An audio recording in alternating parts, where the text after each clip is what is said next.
Wabarakatuh.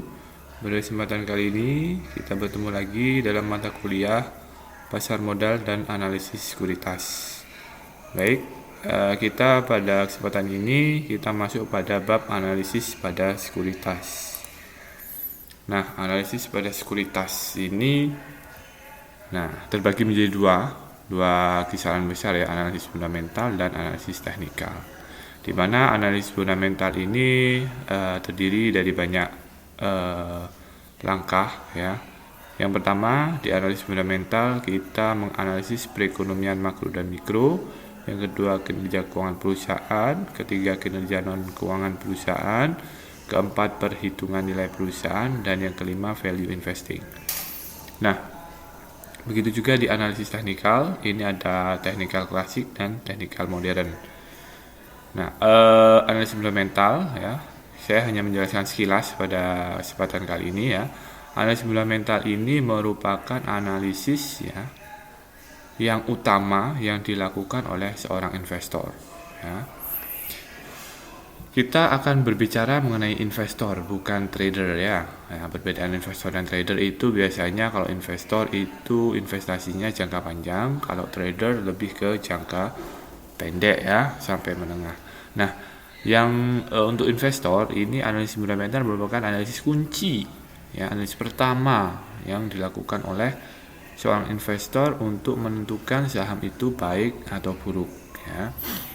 Saham ya dengan perusahaan itu merupakan satu kesatuan yang terpisah ya, saham perusahaan. Bisa dikatakan seperti itu karena saham itu sendiri ya di pasar itu harganya belum menunjukkan nilai sebenarnya sebuah perusahaan yang melekat ke dalam saham itu. Pasti saham itu berasal dari perusahaan. Namun saham itu terpisah ya, terpisah keadaannya dari perusahaan. Bisa aja ya sahamnya nilainya tinggi atau mahal padahal perusahaannya tidak bagus-bagus amat ya. Nah, di situ bahkan ada yang sahamnya itu murah, tapi perusahaannya sebenarnya bagus pertumbuhannya. Nah, disinilah kita menilai fundamentalnya, yaitu lebih ke keadaan perusahaannya, yaitu yang melekat di sahamnya. Oke, menurut teori ya, ketika suatu saham itu ada di pasar, ini mengikuti sebuah aliran yang namanya aliran mekanisme pasar. Jadi harga saham itu terbentuk dengan mekanisme pasar. Ketika permintaan lebih tinggi daripada penawaran, sama seperti barang, harganya akan naik. Ya, ketika permintaan lebih rendah dibandingkan penawaran yang ada di pasar, maka harga saham itu turun. Nah, kita tidak bisa hanya mengetahui nilai saham itu harganya mahal sudah tentu itu bagus, tidak, belum tentu. Kita harus mengetahui perusahaannya dulu, perusahaan yang merupakan cikal bakal dari saham itu ya. Karena menurut teori ketika perusahaan itu sudah baik ya, nilai saham ya dengan seiring berjalannya waktu akan mengikuti dari nilai perusahaan tersebut ya. Misalnya ini dikatakan nilai perusahaannya adalah 5.000, tetapi nilai sahamnya di pasar itu hanya 1.000 di PTA ini misalnya, di PTA, sehingga lama-kelamaan ya saham yang 1.000 ini akan naik menjadi 5.000 sesuai nilai perusahaannya. Baik.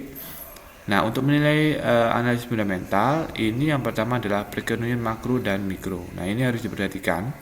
Ini fundamental secara government, ya, government di mana saham itu beredar. Misalnya di Indonesia, ya, di negara Indonesia. Kita harus menilai dulu sebelum membeli saham itu makro dan mikro di Indonesia bagaimana, baik atau buruk. Ya, seperti barusan terjadi pandemi COVID-19. Ya, keadaan makro dan mikro di Indonesia itu ikut terdampak, yaitu minus nilainya ya, pertumbuhan perekonomiannya minus 5%. Nah, kita dengan pertumbuhan perekonomian di Indonesia itu minus ya, kita harus berhati-hati dalam membeli saham ya. karena pertumbuhan perekonomian di nasionalnya adalah minus ya. Kita harus berhati-hati untuk memilih saham yang benar-benar bagus dan tidak terdampak dari pandemi tersebut. Nah, di sini mikro makro ya, terdiri dari pertumbuhan ekonominya ya, dari produk domestik bruto atau GDP ya kalau di dunia internasional, gross domestic product ya. Nah, pendapatan domestik bruto itu. Nah, dinilai dari situ kita bisa membandingkan antara pertumbuhan Indonesia dengan Amerika atau dengan Indonesia dengan Malaysia atau dengan Singapura. Nah, lebih baik yang mana? Ya, kalau Indonesia masih tidak terlalu parah ya, PDRB-nya berarti kita beli saham-saham di Indonesia tidak masalah. Ya. Atau ketika keadaan Indonesia ini lebih buruk daripada Malaysia, misalnya kita bisa membeli saham-saham di Malaysia. Ya, saham-saham ini tidak, atau sekuritas ini tidak terbatas di satu negara saja, bisa aja mengikuti membeli saham-saham di luar negeri ya, saham-saham perusahaan luar negeri, misalnya perusahaan di Amerika seperti Apple, Microsoft dan yang lain-lain. Oke, yang selanjutnya, ketika kita sudah menilai makro dan mikro, misalnya di Indonesia dengan pertumbuhan minus 5% ya pertumbuhan perekonomiannya, kita lihat kinerja keuangan perusahaan. Kita cari ya kinerja keuangan perusahaan ini yang nilainya ya, nilai pertumbuhannya di atas perekonomian Indonesia pertumbuhannya. Misalnya bisa aja pertumbuhannya minus 5 kan di Indonesia. Nah, bisa aja kita cari perusahaan yang bertumbuh bahkan, atau minus hanya 1% misalnya pertumbuhannya ya, atau bahkan yang bertumbuh seperti perusahaan Indofood ya, Sukses Makmur, itu meskipun perekonomian Indonesia sedang buruk ya, pertumbuhan perusahaannya masih baik-baik saja. Nah, disitulah kita pilih perusahaan-perusahaan yang tidak terdampak COVID. Nah, yang kita sudah mengetahui kinerja keuangan perusahaan, kita masuk ke kinerja non keuangan. Apa aja kinerja non keuangan? Ya, yang pertama adalah reputasi perusahaan ya, misalnya reputasi perusahaan, terus dipimpin oleh siapa, pemimpinnya itu bagus atau tidak, jujur atau tidak ya, reputasi pemimpinnya ya, bagaimana. Nah, terus ada lagi perusahaan melakukan CSR enggak, misalnya yang bisa menarik hati investor ya untuk membeli saham-saham di perusahaan tersebut. Ya, pokoknya yang bersifat non keuangan, tata kelola perusahaannya bagaimana, baik atau tidak. Nah, itu semua dilihat dari kinerja non keuangan perusahaan.